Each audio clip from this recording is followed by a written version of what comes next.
Kembali lagi di podcast After Office Hours. Ini episode yang baru kita take nih. Kan kalau kemarin kan kita kan ceritanya lagi throwback. Throwback gak bisa move on ya. Iya, Padahal ada move on-nya. Episode move on. Episode move on. Nah, selama kita throwback, ternyata situasi akhir-akhir ini lumayan mengkhawatirkan ya, pandemi ya. Dari dulu sih sebenarnya.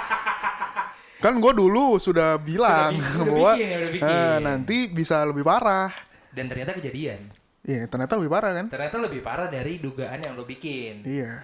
Nah, tapi kita nggak ngomong-ngomong pandemi karena ya siapalah kita gitu. Kita udah, lu aja udah bikin nggak didengar kan, apalagi kalau dari kayak gini. Nah, ternyata pandemi ini membuat, kalau gue pribadi jadi nonton banyak beberapa series. Netflix ya. Netflix. Karena lu udah gak tahu mau ngapain lagi. Gue udah gak tau mau ngapain lagi, El. Gue udah di rumah, terus setiap hari ketemunya gitu aja gitu. Parah lu. Enggak maksudnya. Gue setiap hari gak ketemu orang. Gue makin ansos loh pandemi. Iya ya. Banyak yang udah gak gue temenin lagi. Banyak yang WA gak gue bales. Iya sih. Banyak DM gak gue bales. Iya, Ansos parah gue iya, sekarang. Iya. Tapi lu bikin itu ya, yang apa namanya? Yang Zoom tentang apa tuh kalau weekend? Oh, curhat. Curhat. Ya, sesi curhat. Series curhat. Mungkin nanti di episode, Iseng-iseng aja. di episode lain kita bisa bahas. Nah, Bisa. ngomongin tentang tontonan tuh gue lagi nonton ini. Gara-gara waktu itu si Noel sempat bilang di episode berapa? Gue lupa di episode berapa apa lagi kita di record podcast. Kalau punya anak namanya ada nama-nama Morning Star kan lu bilang kan? Iya. Ya itu ternyata dari film Lucifer. Jadi mimpi gue kalau punya anak nama tengahnya Morning Star. Morning Star. Nah, awalnya gue bilang ini kayak nama kapal ya. Nggak taunya itu adalah nama panjangnya dari Lucifer. Enggak, itu artinya Lucifer. Artinya Lucifer ya. Dan itu setelah gue tonton sih gila. Ternyata detektifnya cantik banget ya. Bener. Kalau Kayak sex appeal-nya tuh gimana gitu. kalau gue bilang kalau di Indonesia kayak Sofia Lacuba sih. Enggak lah, jauh lah Sofia Lajuba. Jauh ya. Cakupan ini lah. Detektif Decker. Detektif Gitu. Chloe Decker. Chloe Decker tuh. Tapi menurut gue personanya Lucifer keren sih. Iya sih. Dan membuat gue jadi bertanya gitu. Karena positioningnya di story itu kan di series itu kan si Lucifer ini adalah seorang anak yang cemburu sama manusia kan. Iya. Nah gue jadi mempertanyakan manusia kalau cemburu sama orang tuh dimaafkan sama Tuhan. Iya. Tapi kok Lucifer enggak. Iya, Nah ini iya, jadi iya. sesuatu yang menarik menurut gue. Dan di situ gue mendapatkan satu line di episode awal tuh yang pas dia lagi di apa Broadway di jalanan Las Vegas. yang mana kan. tuh? Yang ketemu pendeta lagi ceramah di jalan. Dia bilang kan pendetanya semua dosa yang dilakukan manusia adalah kesalahan dari setan. Ya, padahal bukan. Padahal si Lucifer bilang lah kenapa gue yang disalahin? Itu kan kemauan lo. Nah di situ gue sadar ya kenapa kita nyalain setan ya? Kan kasihan ya.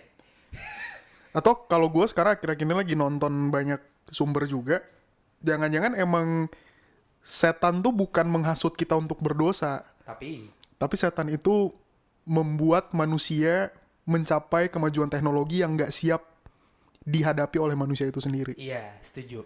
Jadi ada beberapa, jangan-jangan ada beberapa pengetahuan kita yang sebenarnya datangnya bukan dari manusia gitu, tapi dari Inspirasi dari mereka. iblis dikasih ke kita untuk kayak sekarang media sosial contohnya. Iya.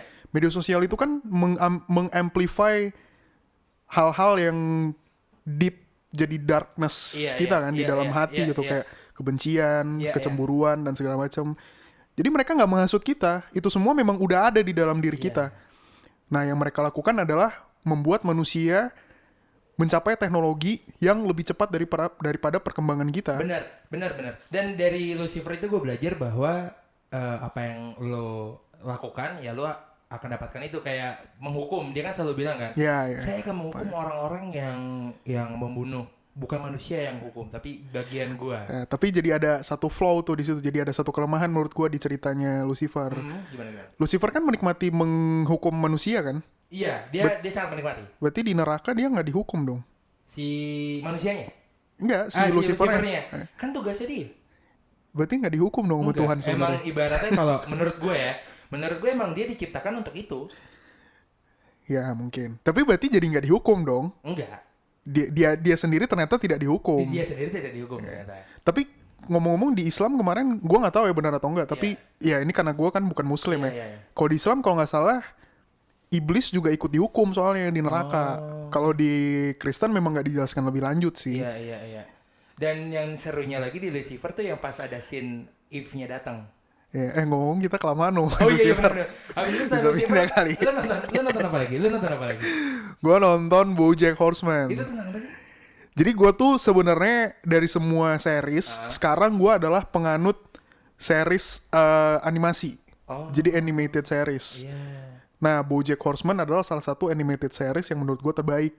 Jadi lo kalau suruh gue nge-ranking dari semua series yang pernah gue tonton, itu ada 3 besarnya. Apa aja?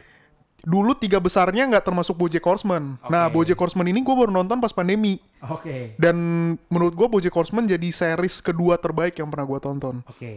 Jadi nomor satunya tuh namanya The Good Place. Itu bukan animated series. Kedua si BoJack Horseman ini. Ketiga Game of Thrones. Oh, Game of Thrones. Tadinya satunya Good Place, Game of Thrones, baru Black Mirror. Oh, Black Mirror. Iya. Cuman begitu gue nonton BoJack Horseman, ternyata BoJack Horseman tuh bagus banget. Bagus banget ya. Karena dia tuh gimana ya? Dia animated series. Somehow menurut gue animated series tuh imajinasi lu jadi lebih liar gitu. Karena animasi kan.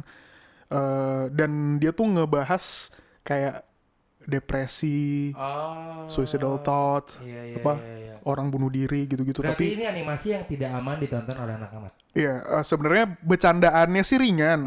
Dan lu baru akan dapat poin tentang depresinya, tentang pemikiran bunuh dirinya tuh setelah lu googling di YouTube gitu-gitu. Jadi itu semua secara apa? Implisit ya.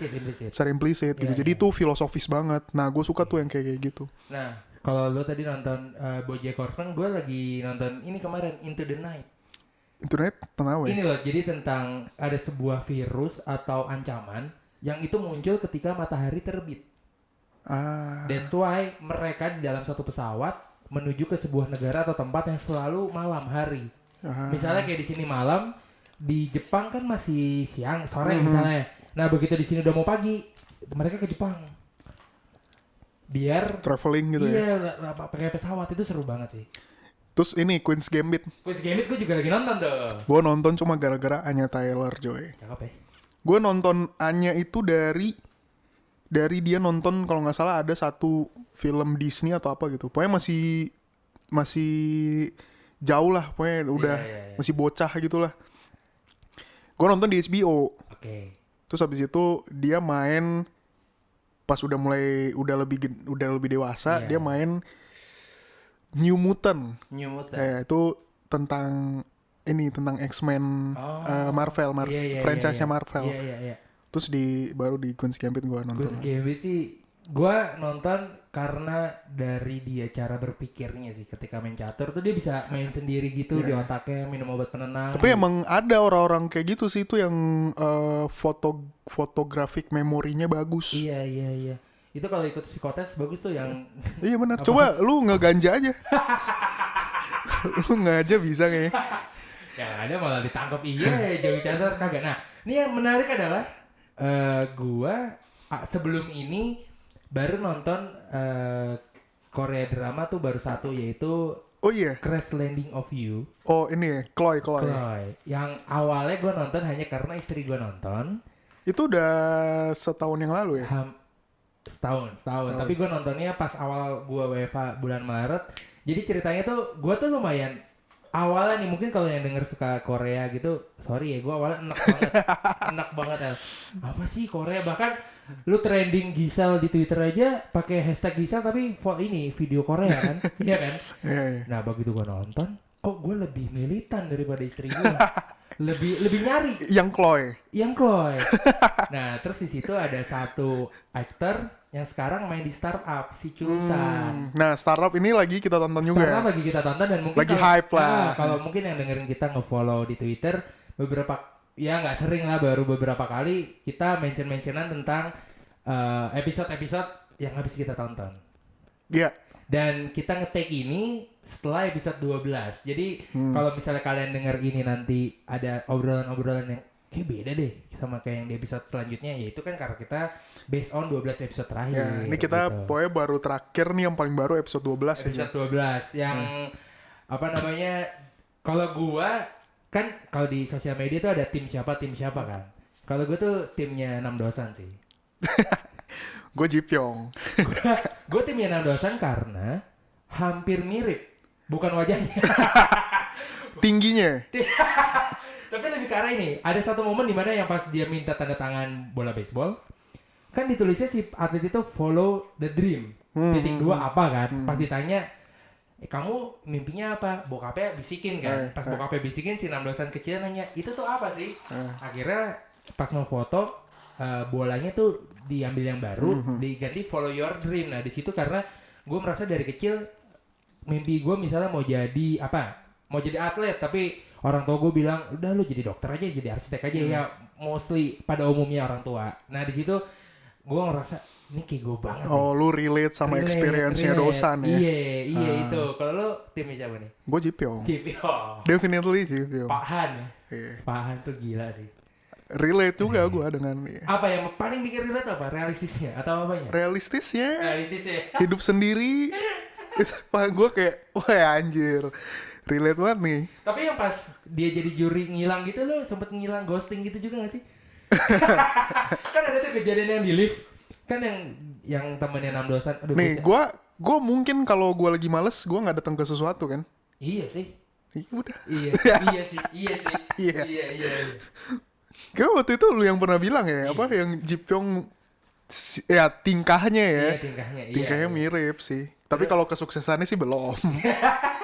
Belum. Nah itu jadi kalau misalnya dari obrolan ini tuh lumayan beda nih. Kalau Noel lebih ke Jipyong, si Pahan. Kalau gue 6 dosan sih. Cuman tim siapa nih mungkin gini kali ya. Kalau gue jujur ya, gue nggak terlalu tertarik sama timnya siapa buat dapetin dalminya. Jadi gue nggak tertarik sama romance-nya. Iya, gue lebih ke siapa nih yang lebih relate sama gue gitu. Jadi tim siapa tuh bukan maksud gue Jipyong supaya dapat dalmi, enggak. Gue lebih merasa relate sama Jipyongnya aja. Nah kalau kita ngomongin tentang percintaannya nanti nih di belakang kita akan ngebahas nih. Karena ada satu pemeran pendamping yang menurut gue ngehe banget. Lanjut nih ya. Kalau misalnya dari lo sendiri, apa yang bikin lo betah nonton? Apakah emang lo sebelumnya demen Korea kah? Atau emang karena ada si Zunya kah? Atau gimana? Gua itu nggak terlalu doyan drama Korea juga. Tapi nggak anti, nggak kayak lu mungkin. Iya, awalnya gue anti. Kalau lu kan anti banget kan. Kalau gua nggak. Ini awalnya ya teman-teman ya. Momen gua pertama berjumpa dengan drama Korea adalah nyokap gua dulu. Oh iya. Dan nyokap gua dulu banget itu nonton My Fair Lady. My Fair Lady. Gua nggak tahu nih ada yang masih tahu atau enggak. Which is itu udah lama banget. Iya. Ya, tapi gue inget banget yang nonton yang main tuh si Yoon Eun Hye. Gila, gue masih inget lagi namanya. Dan menurut gue dia cakep banget sih. Pokoknya menurut gue artis Korea yang cantik tuh Yoon Eun Hye sama satu lagi Shin Min Ah. Itu tuh yang jadi kan gue lagi nonton. Terus gue bilang, gila ya si Yu cakep banget. Nah ini gue baru tau dari istri gue. Ternyata kalau di Korea cewek yang cantik itu justru yang tidak operasi plastik katanya. Oh ya? Iya jadi ya wajar sih harusnya. Terus gue bilang gini, oh berarti artis Indonesia dibilang cantik-cantik dong. Nah ternyata waktu itu ada, gue lupa dari YouTube apa dari apa, pokoknya foto Luna Maya, foto Sofia Lacuba, Dian Sastro tuh masuk ke obrolan lingkungan orang Korea. Mereka nanya, ini asli apa operasian? Terus ada satu orang bilang, ini asli. Nah orang Korea langsung bilang, oh ini mereka kalau datang ke Korea akan jadi besar banget karena cantik alami. Ternyata gitu. That's why gue di situ ngelihat si Shizu, ya walaupun dari segi postur wajah agak sedikit tonggos, kan kalau misalnya Korea kan kayak perfect semua ya. Ini Shizu beda nih. Itu yang gue bilang kenapa si Shizu cantik tuh kayak gitu. Kalau lu kan tapi Min Ah ya. Shin Min Ah. Jim Min Ah, dan istri gue tahu loh kalau lu suka. Which is gue bingung dari mana itu. Iya, nah terus waktu itu nyokap gue kan nonton si My Fair Lady itu kan. Dan itu menurut gue, waktu itu gue ngomong ke nyokap gue, ini mah sinetron gak sih? Kayak sinetron SCTV, FTV gitu kan. Cuman ya Korea gitu. Ya lebih bagus ceritanya. Cara ngejahit episodenya oke. Value-value-nya masih ada gitu. Ya mungkin Indosiar atau SCTV kalau bisa bikin kualitasnya begitu ya mungkin bisa bikin Indonesian Wave. Iya, kita bisa go internasional. Nggak Korean Wave doang. Benar. Mungkin. Tapi gue nggak tahu lah. Sinetron tuh kan punya kerajaan sendiri juga dia tuh. Tergantung rajanya itu mau gimana. Nah, terus jarang gue nonton. Paling ya itu gue nontonnya ada Shin Min Ah-nya, My Girlfriend is Gumiho. Terus yang ada Yoon Eun Hye-nya. Yang ada Lawrence Tsai-nya lo nonton gak sih? Emang Lawrence Tsai main? Main, Pak. Drama Korea? Gue lupa, ini drama Korea atau dia pasti Hong Kong atau mana sih? Gak tau. Jadi kemarin kan gue sempat nge-post fotonya Xiaomi, terus gue tag ke Noel kan. Iya. Lu milih Xiaomi apa Lawrence? Oh iya gitu di Instagram kan. ya. Nah terus teman gue bilang, waduh ada Lawrence itu, jadi ingat film Terrace House Hawaii. Jadi debutnya dia di situ. Oh belum sih. Habis ini nonton. Nanti kali. Nah terus tadi sampai mana ya? Ini, yang ada Yonennya. Terus akhirnya gue nonton lagi nih sekarang sih. Tapi gue yang Chloe gitu-gitu gue nggak nonton. Nah gue baru nonton startup tuh gara-gara sesimpel karena lu sama Nico tuh di Twitter. Mention-mentionan kan? Iya, lu sama Nico mention-mentionan, bahas gini segala macam. Akhirnya gue animated series di Netflix gue nonton semua. Ada si Boss Baby, terus Disenchantment, macam-macam semua gue udah tonton animated series. Termasuk South Park yang gue omongin sama Mas Boy itu sering. South Park juga bagus. Nah, akhirnya gue cobalah gue tonton episode 1 startup kan. Terus gue tonton episode 1 kan gue WA lu kan. Iya, yang lu emosi kan. Gue selesai nonton episode 1 WA Cahyo, gue bilang, "Yo, lu kerja jangan keras-keras banget. Jangan sampai lu ketabrak mobil terus lu mati." Jangan. Terus investasi saham itu tidak bikin kaya. Iya. Karena kalau misalnya mungkin yang belum nonton, si Jepyong kecil itu dia berprestasi salah satunya bermain saham dari 80 ceritanya dia menang kompetisi ketemu bener. sama neneknya Dalmi kan. Iya, si nenek yang baik banget. Iya, nenek Dalmi punya duit 8.000 won. Iya. Which is itu sekitar 100 jutaan lah. Kalau dikonversi. Iya, ditaruh di bank, dimainin sama Jipyong, diinvest. Gue nggak tahu itu time frame-nya berapa lama. Intinya jadi 80.000. Yes. Jadi 1 eman. Iya. Which is itu agak mustahil sulit terjadi ya. Agak mustahil itu kemungkinannya, probabilitasnya sebenarnya kecil banget kalau kita mau main realistis ya. Nah, waktu pertama kali gue nonton episode 1 itu, setelah gue WA lu, gue kayak sebenarnya 46 menit itu dalam jadi gue nonton episode 1 tuh malam. Waktu hari Minggu tuh, berarti episode. Dan itu lu nontonnya pas episode ke-5. Gue baru start pas episode 10 udah muncul. Oh iya, jadi telat 3 minggu. Ya telat lah pokoknya lu udah ngomongin episode 10 yang sampai Nico bilang apa sejauh ini episode 9 dan episode 10 yang paling ambiar. Nah itu gue baru nonton episode 1 tuh di malam itu. Baru sampai menit 40-an. Gue udah agak-agak kayaknya bukan buat gue nih seriesnya. Ini sih terlalu drama terus kayak gak realistis. Tapi yang menarik tata musiknya waktu itu. Gue merasa tata musiknya agak-agak gospel gitu. Nah itu menarik buat gue karena gue jarang menemukan ada series yang tata musiknya begitu. Jadi akhirnya gue lanjutin lagi sampai kelar. Pas kelar itu baru gue nge-WA tuh. Yang tadinya gue kira kayak ini cuma jual mimpi deh. Tapi penasaran gue. Mungkin penasaran gara-gara si gospelnya kan. Gue penasaran, gue akhirnya gue tonton 2, 3 dan seterusnya. Nah ini kita ngomongin apa? Episode yang bikin betah nonton ya?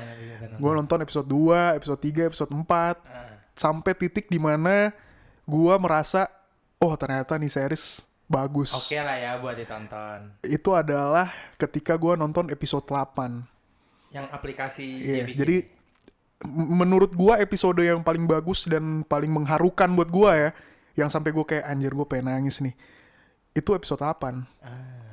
Di saat si 6 dosannya udah selesai bikin apps-nya. Jadi ceritanya dia bikin apps AI ini kan yang apa gambar sistem pengenalan wajah, gambar segala macam di objek yang depannya kan. Terus dibikin AI gitu kan untuk membantu orang-orang yang disabilitas tidak bisa melihat. Entah dia emang nggak bisa lihat dari lahir atau udah tua atau kecelakaan dan segala macam. Pokoknya intinya nolongin orang yang visually impaired lah, yang nggak bisa lihat. Terus dia ngasih ke si cewek itu kan. Terus cewek itu kayak happy banget gitu kan. Yang diundang ke kantor. Iya, diundang ke kantor terus dites. Coba deh. Terus kayak dia lihat si duit itu, ini ada 1.000 won sama. Nah di situ si Chilsannya ngehe tuh, dia kayak gaya-gaya. Terus dia bilang aplikasinya, terlihat seorang pria yang berusaha menggunakan kacamata padahal dia lebih baik tidak menggunakan kacamata. Nggak, dibilang untuk berusaha terlihat stylish. Iya, terlihat stylish. Karena mau deketin si desainer. Terus ketawa kan mereka. Nah itu momen itu sih. Terus abis itu di episode 8 itu kan yang sama, akhirnya si Dalmi tadinya belum tahu neneknya matanya udah mau ini kan, pas dikasih ke neneknya, terus neneknya pakai kan, terus dia pakai buat baca apa? Buat baca Alkitab. Baca Alkitab, iya. Jadi dia pakai. Nah itu momen itu sih gue kayak. Jadi ya mereka tuh develop itu untuk kebaikan orang gitu, untuk ngebantu orang. Dan di situ ngeheknya adalah yang tahu pertama justru 6 dosan pas di rumah sakit ya.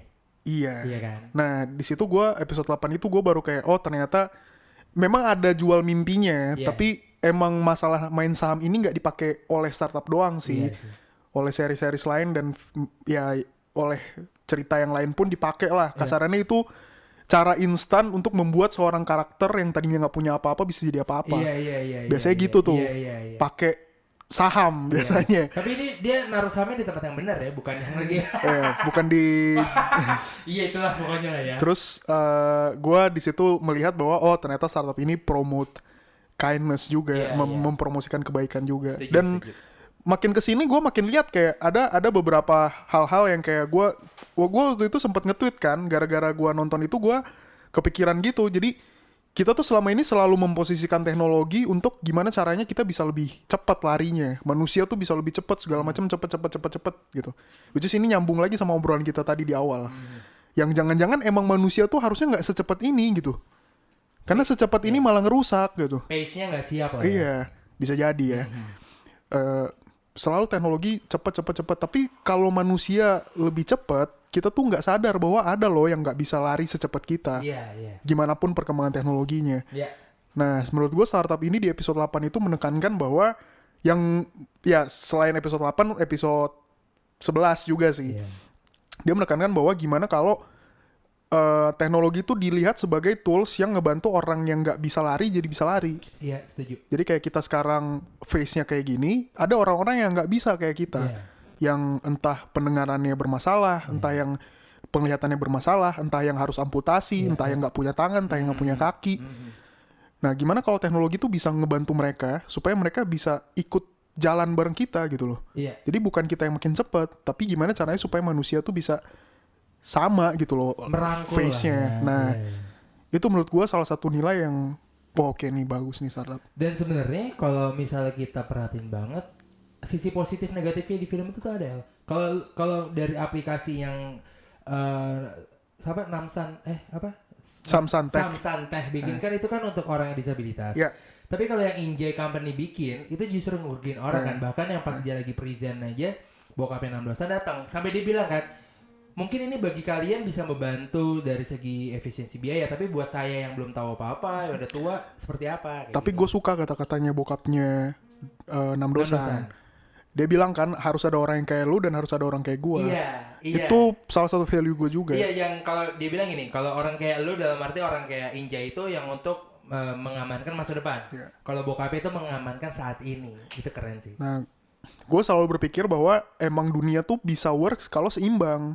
Ya memang harus ada orang yang kayak Injay dan harus ada orang yang kayak bokapnya dosan. Nah, tapi isu yang dilempar sama bokapnya 6 dosan, dia kan selalu bilang bahwa kalian tuh terlalu cepat. Orang-orang kayak gue ini yang ngontrol. Sebenarnya isu itu bukan isu yang ada di startup doang. Itu juga udah pernah dibahas di Angel and Demons-nya Dan Brown. Angel and Demons. Yang ceritanya tentang gereja. Itu udah pernah. Gue gak tahu lu nonton gak sih? Enggak, tapi kalau Dan Brown gue punya bukunya. Tapi ada Angel and Demons. Bukan yang Angel and Demons. Angel and Demons tuh ceritanya yang tentang wabah ya kalau gue gak salah. Enggak, tentang bom nuklir. Tentang bom atom yang pokoknya ada bom atom ditanam di mana, dicari-cari pakai sejarah gereja. Terus ketemu, nah ada Carmelengo kayak pejabat gereja gitu yang akhirnya ketemu itu terus dia naik helikopter gitu. Ternyata tapi yang jahat si Carmelengo ini. Di situ twistnya. Nah si Carmelengo itu juga sempat bilang bahwa gereja tuh selalu dilihat sebagai anti sains. Tapi sebenarnya gereja tuh mau ngomong bahwa coba pelan-pelan gitu. Manusia udah siap belum sama teknologi ini? Tapi pada akhirnya kan karena founder tuh kayak Galileo Galilei, terus Newton gitu-gitu itu sebenarnya orang gereja. Mereka pun punya keterlibatan. Jadi ketika mereka mempublish penemuan ilmiahnya, kayak Galileo Galilei itu kan yang paling terkenal adalah dia bilang bukan bumi pusat dari segalanya, matahari. Bumi itu cuman ngelilingin. Ketika dia publish itu pun kita tuh harus sadar bahwa dia tuh mengalami pergolakan juga gitu di dalam pikirannya dia. Gue orang gereja nih, tapi ini menantang apa yang gereja bilang. Apa yang gereja bilang loh ya, bukan Alkitab. Karena Alkitab tidak menyebutkan itu. Yang gereja bilang. Jadi gereja tuh sebagai pengontrol kecepatan ilmu pengetahuan gitu. Itu sama kayak yang di-deliver sama bokapnya Dosan di situ. Gue ketika dengar kata-katanya bokapnya Dosan tuh langsung keinget itu. Di satu sisi bener sih, jangan-jangan memang kita terlalu apa ya?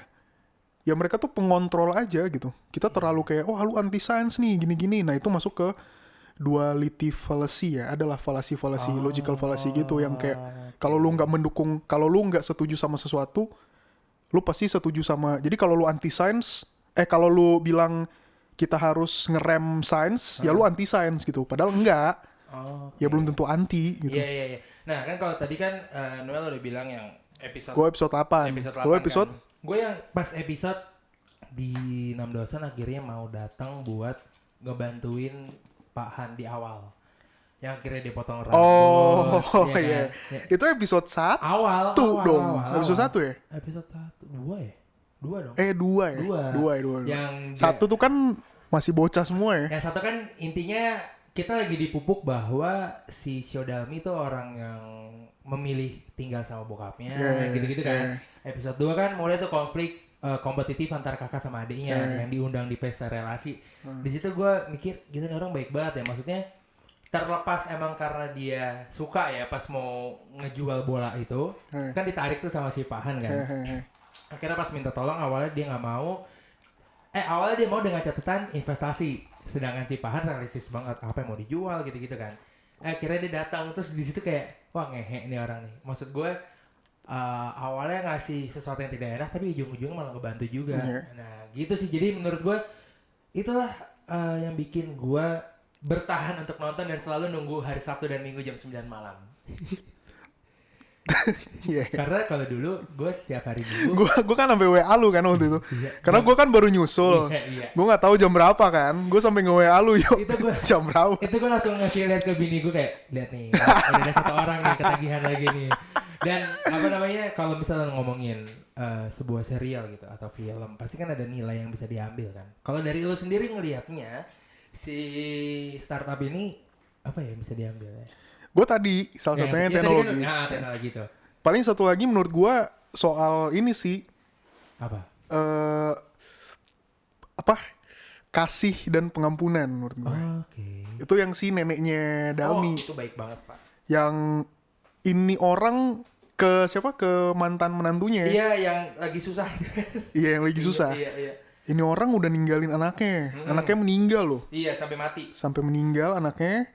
Si cewek ini ninggalin buat orang yang lebih kaya. Sekarang balik lagi gitu. Dan ya udah. Ibaratnya kasarnya dulu dia diludahin. Sekarang dia masih mau nerima. Nah itu menurut gue, makanya gue sempet nge-tweet juga waktu itu kan. Pesan tentang itu menurut gue rasa kuat banget. Meskipun porsinya dikit. Gak semua orang mungkin mungkin orang-orang melihat itu sebagai sesuatu yang kecil gitu ya. Tapi wah lu kalau ada di posisi itu ya. Iya betul. Lu coba kacamata lu dari situ tuh. Wah coy itu tuh susah banget. Itu ilmu ikhlasnya udah tinggi banget sih. Parah. Kalau lu dari situ ya. Kalau gue dari tentang ini. Ternyata kalau kita membuat sesuatu jangan ada hubungan percintaan di dalam perusahaan. Iya itu juga benar. Karena kan si Chulsan sama Aha ya yang desainernya Saha. Itu kan mereka ini kan pas lagi mau demo day nyulik dua-duanya kan, si Chulsan nyulik si Dosan, si desainer nyulik Dami. Oh iya juga ya kalau mereka berantem apakah perusahaan akan lanjut apa enggak sih? Makanya gue tuh selalu prinsipnya emang sama rekan kerja tuh enggak. Jadi kalau udah ada orang kerja sama gue udah nggak mungkin gue involve romantically. Iya. Jadi kalau mau dekat sama gue ya jangan kerja bareng gue. Coba lu ketok dulu deh. Nah, kabel. Kenapa? Lu kencengin tadi agak. Nah itu jadi nilai-nilainya yang bisa gue ambil sih itu sih sama sama mungkin ini kali ya jangan menganggap remeh orang karena kan si Pahan awalnya ngeremehin Namsan kan tapi mereka akhirnya bisa diakuisisi dengan kegoblokannya itu nggak tahu deh nih nanti kedepannya ntar kita akan bahas deh. Nah kalau tadi udah timnya siapa, habis itu nilai-nilai yang diambil, karakter yang paling lo benci. Gue sih Dosan. Karakter yang gue suka ya. Saya emang agak mencela emang anjing. Karena nggak jelas anjir. Iya. Kalau gue sih Chulsan sih. Dia tuh Tapi Chulsan tuh kayak lu anjir.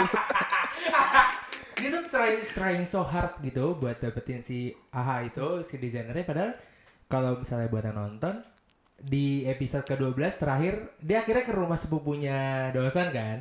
Iya. Yang visual grafis bla bla bla. Dia bikin video simple banget kalau lo nggak bisa tidur.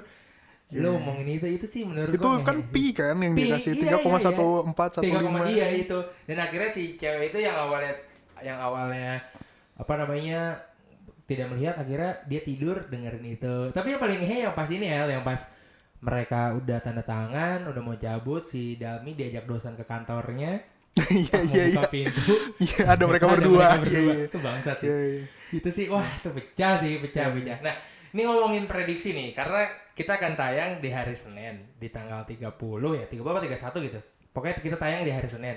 Which is ketika kalian dengerin ini kemarin tuh udah 13-14. Prediksi kalau dari gua nih, prediksi gua sih si Sodalmi bakal lebih deket si Han, terus nanti udah 3. Karena kan kalau setiap episode di ujung episode tuh kayak ada teaser kayak episode berikutnya kan. Terus si Dosan balik berusaha untuk ngerebut lagi Sodalmi. Kalau menurut gua Dosan balik ala-ala OKB ya. Pasti itu. 3 miliar dapatnya. Ala-ala OKB lah kayak wah gue sukses nih, kayak balas dendam gitu. Iya. Tapi menurut gua gini ya, Dosan tuh yang bikin gua nggak suka dengan Dosan tuh adalah emosional. Iya. Dia tuh driven by his emotion so much gitu kayak dipukulin si Pak Han, habis gitu kan dipukulin minta tolong lagi. Itu yang pertama-tama yang dia mau ngejual ke bokap tirinya Sodalmi. Iya. Kan bokapnya ngomong lumayan gak enak buat Dalmi kan, dia akhirnya mecahin namanya apa segala macam. Kalau di situ sih nggak apa-apa, gue itu pengecualian ya. Subjektif banget ya. Part emosionalnya lebih ke kayak lu kan punya mentor, lu saking bahagianya, gue paham sih posisinya dia selalu gagal sampai kira. Tapi nggak juga sih, karena di kompetisi kode itu kan berhasil ya. Iya, di Amerika. Sebenarnya dia udah merasakan menang. Ketika tiba-tiba dia menang itu, dia nggak nanya dulu ke Han. Iya. Langsung iya-iyain, ternyata dibego-begoin. Dan gitu. Udah gitu ya pas di kompetisi kode, si Chulsan kan udah berperan penting ya. Lu siapin paspor ya.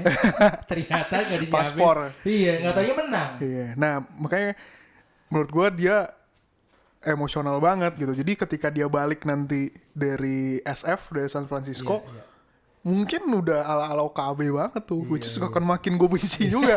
Nah, tapi Han Ji Pyong itu pasti dulu udah pernah di fase itu. Cuma bedanya Han Ji Pyong udah duluan. Udah duluan ngerasain. Nah, dia sekarang udah part realistisnya lah. Nanti Dosan akan begitu juga tapi pasti. Tapi kalau misalnya kalau kita mau apple to apple di waktu yang sama, di waktu yang lagi susah, sebenarnya lebih kasihan si Han Ji Pyong sih. Dia yatim piatu. Iya, Han Ji Pyong sendiri. Nah, itulah makanya. Nah, ini juga menurut gua better.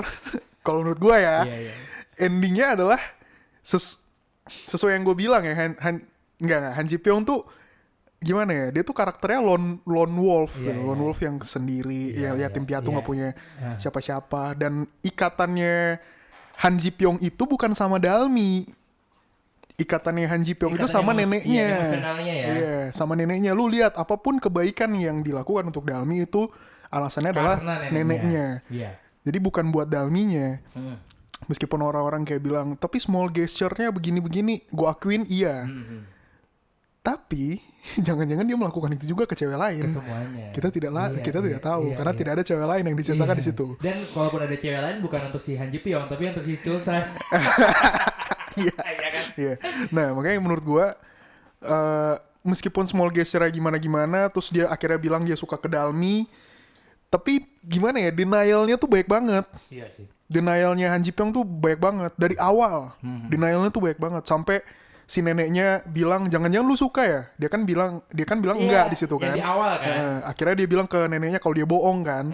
Itu adalah part dari denialnya dia. Betul. Sedangkan kalau Dosan jujur aja langsung gue suka nih. Tapi posisinya Dosan tuh nggak pernah deket sama cewek dari lahir. Jadi nggak ada pengalaman kayak gitu. Jadi sekalinya dapet dia excited banget. Nah Ji Pyong denialnya banyak. Dan Ji Pyong itu adalah menurut gue lone wolf. Lone wolf tuh karakter orang yang ya sendiri aja gitu. Nah lone wolf itu emang paling baik sendiri gitu.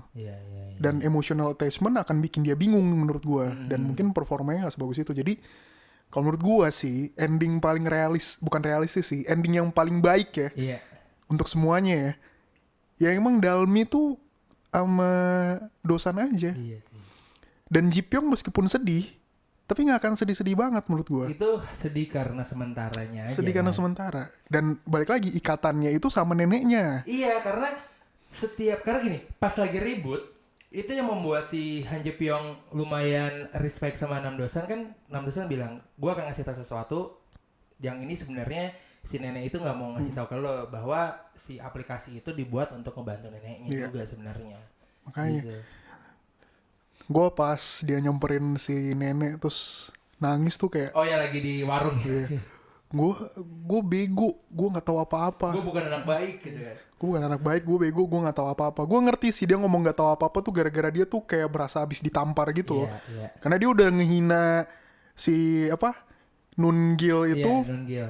Ternyata Nungil tuh buat bantu orang yang dia paling sayang di dunia ini. Iya gitu. Karena kan bahkan kalau misalnya kalian ingat gitu si Sodalmi sempat taruhan ini yang download nggak akan lebih dari 10 dan dia berdoa untuk itu kan karena dia dapat omongan dari si Hamid itu yang menurut gue unik banget. Jadi selain tata musiknya gospel, Dalmi itu selalu orang yang diceritakan di situ ya. Kalau dia mau bikin keputusan gede atau mau minta apa-apa tuh selalu ke gereja.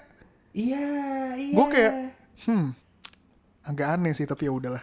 Terus gue nih kayak apa yang bikin ini religius banget atau dia mau menanamkan nilai-nilai kekristenan kita tidak tahu. Karena si neneknya pun begitu yang tadi lo bilang mencoba aplikasi itu baca Alkitab. Iya kan? Iya, dan gue nggak tahu kenapa Kidung Agung 2 ayat 14 yang dipilih. Dari sekian banyak ayat gitu. Jangan-jangan pembuatnya tuh punya sesuatu, entah pesan tersendiri atau jangan-jangan dia punya sesuatu sama ayat itu gitu. Nah, kalau kita ngomongin, jadi kan sebenarnya karakter di startup ini kita nggak bisa bilang yang paling menonjol Sodalmi doang. Kalau misalnya dibilang paling menonjol, menurut gue semuanya punya peran penting. Even itu si Chulsan gitu. Tapi kan di sini konfliknya awalnya tuh sebenarnya lahir karena kompetisi antara kakak dan adik. Iya kan. Nah, kalau misalnya nih, kalau lo udah ketahuan lo masih sendiri, iya kan. Kalau gue diposisikan gue belum punya pacar, gue belum punya keluarga, gue belum punya pasangan, gue mungkin akan memilih ini di antara cewek-cewek yang ada ya. Yang ada tuh kan Dalmi terus habis itu Inje sama Saha yang desainernya. Kalau gue bakal lebih milih si Inje sih. Lu Inje? Kenapa? Apa ya? Dia tuh membuktikan ke bokapnya kan sebenarnya, ke bokap tirinya sebenarnya. Gue udah pernah bertemu dengan cewek-cewek kayak gitu sih, nggak bakal works, sudahlah realistis. Karena menurut gue nggak, tapi spirit itu bagus. Semangatnya bagus. Yang gue appreciate tuh semangatnya. Dan gini, ketika dia pengen lihat Dalmi jatuh, ternyata kemarin di episode 12 dia datang ke Bu CEO-nya ngasih tahu kan bahwa yang di ayunan itu bukan gua, tapi si Dalmi. Jadi sebenarnya ada sisi baiknya. Itu sih yang gue appreciate tuh itunya sih. Kalau gua sih Dalmi. Bukan karena fisiknya, tapi karena soalnya kalau si Min Ah misalnya di situ main ya, si Min Ah mau jadi apa juga, mau jadi OB juga atau apa juga, gue kayak milih si Min Ah sih. Ya karena lo udah ngefans sama dia. Kalau di series ini sih ya Dalmi lah. Dalmi ya. Dalmi. Nah ini kita kan tag ini kan setelah episode 12. Nah kalau misalnya prediksi yang tadi lo bilang bener nih, episode 13-14, mungkin boleh lah komunitas pecinta Korea drama mengundang kita reaction. Ya sih, siapa tahu kan kita jadi bisa lebih banyak mengenal teman di sana gitu loh. Aduh, tapi startup gila sih. Nah, komunitas pecinta K-pop tuh K-pop di Indonesia kan gede ya. Gede banget. Jadi daripada kita bermusuhan lebih baik kita berkoalisi. Iya, daripada campaign segede apapun lo yang bikin, begitu mereka udah ikutan kelar lo Pak. Bukti Gisel, video Gisel, kasihan Gempi kan ada kan hashtagnya, tapi isinya K-drama kayak BTS apa segala macam gitulah. Ya semoga lah episode 13-14 menyenangkan hati kalian deh. Gue sih masih pengen ngelihat endingnya Jipyongnya sendiri. Iya. Ya Dalmi sama Dosan sih. Dalmi sama Dosan tuh Chosan sama AHA. Menurut gue Dalmi memang harus apa ya, make up her mind gitu loh, jangan ya lu milih yang jelas dong, tegas lah ya, tegas sama diri jangan sendiri. labil. Iya. Ya lu mau udah lu tuh sama Dosan aja udah. Sama satu lagi sih Dalmi jangan ketuker lah handphonenya. Sama neneknya bahaya banget Pak. Itu kan ketahuannya gara-gara ketuker kan. Gue juga shock tuh. Buset, kenapa ada dia? Ada tuh ngehe banget sih. Begitulah, ya udah sampai segini aja episode kali ini. Kita ketemu episode minggu depan.